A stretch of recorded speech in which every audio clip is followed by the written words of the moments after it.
दोस्तों, electrician theory का जो हम चैप्टर देख रहे थे, दूसरा मानक एवं ट्रेड औजार चैप्टर का नाम था। इसका 5 भाग का वीडियो हमने बना दिया था। ये 6ठे भाग का वीडियो है। 5वें भाग के वीडियो में हमने लोहा काटने की आरी, इलेक्ट्रीशियन नाइफ वगैरह के बारे में जाना था। इस वीडियो में हम जो चाबियां होती हैं, पाने, गोटियां, इसके विषय में जानेंगे और एक दो टूल्स के बारे में और जानेंगे। तो आइए देखते हैं।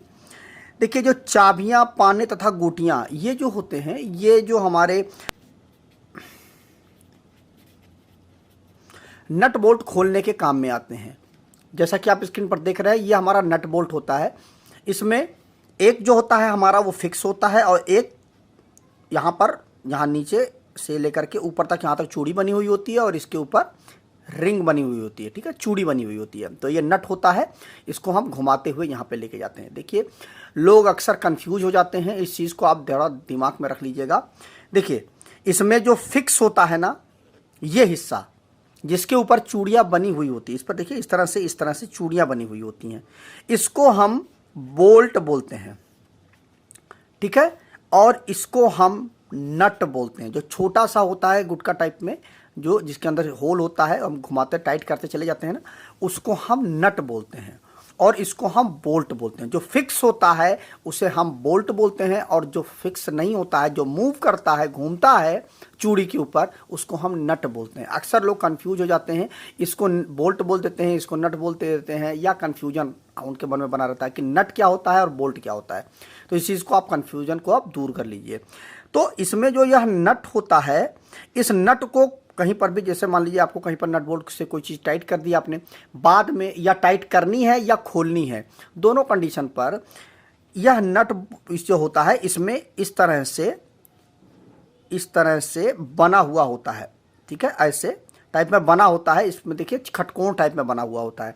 तो इसी में हम जो चाबी है उसको हम फिट कर देते हैं और खोल देते हैं।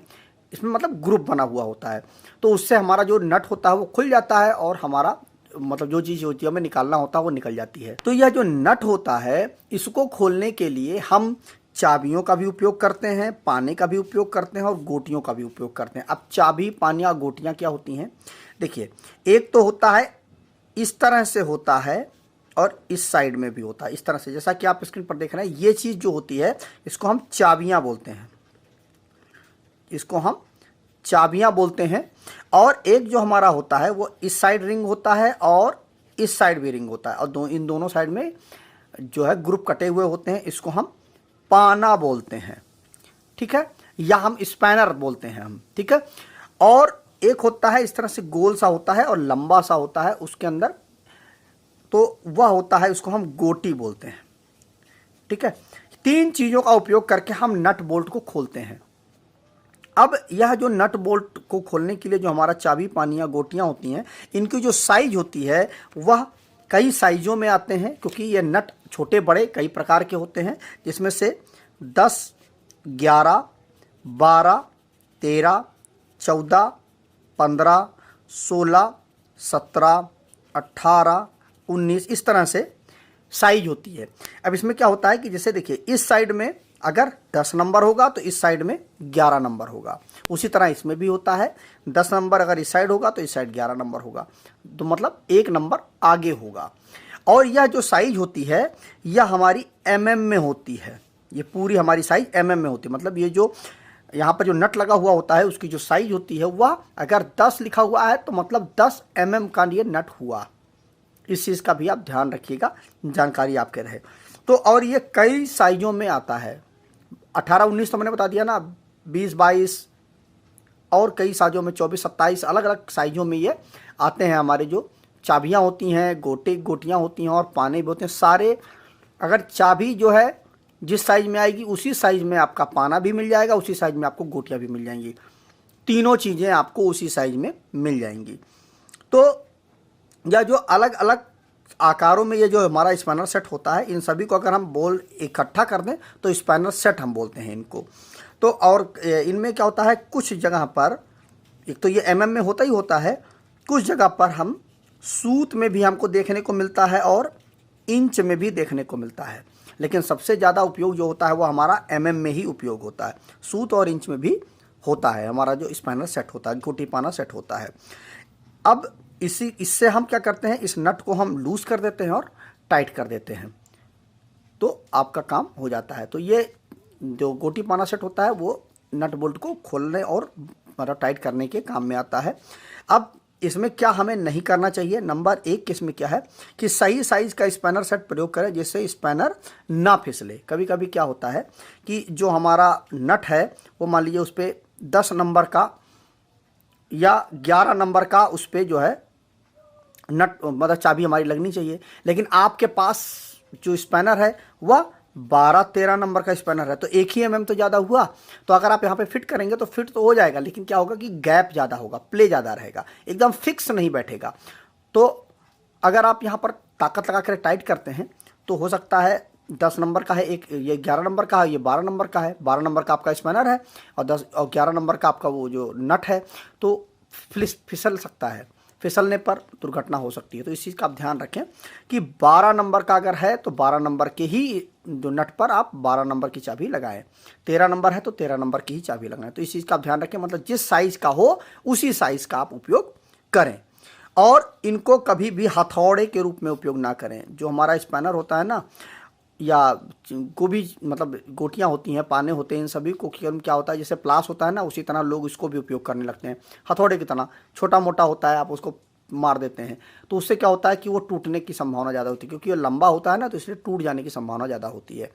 तो इस चीज़ का भी आप उपयोग ना करें। और अगर मान लीजिए ये जो नट है आपका पुराना नट है तो वहाँ पर जंग लग गई है, तो उस जंग लगने की कंडीशन पर क्या होगा कि ये नट आसानी से तो खुलेगा नहीं।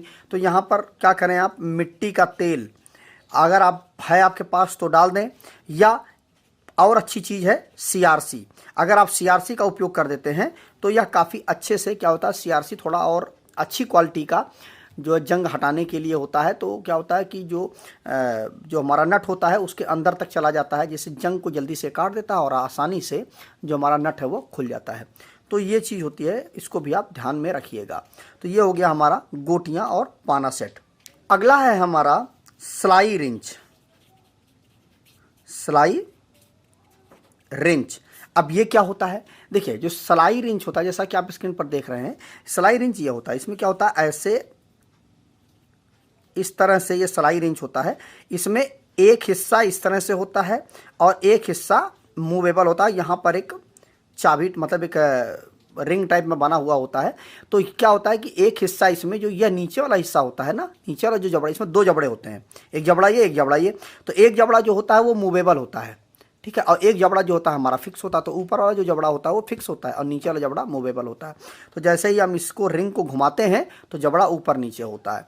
तो यह काफ़ी कमाल का रिंच होता है, स्पैनर होता है, इसीलिए हम इसको सिलाई रिंच बोलते हैं। इसकी जो साइज़ होती है वो 0 से लेकर के 25 mm तक इसकी साइज होती है। मतलब आप 1 mm की भी नट बोल्ट को खोल सकते हैं और 25 mm के नट बोल्ट को भी खोल सकते हैं। मतलब क्या होता है कि जैसी आपको ज़रूरत हो आप इसके रिंग को घुमा करके आप इसको सेट कर सकते हैं जितने पे ज़रूरत हो।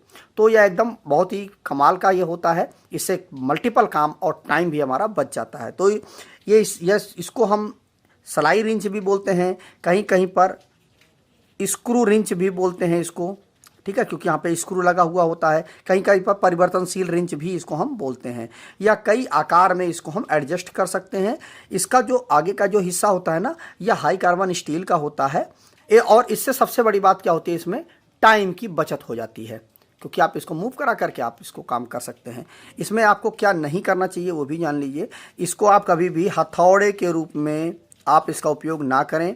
इसका काम केवल और केवल नट बोल्ट को खोलना है तो केवल आप वही काम करें।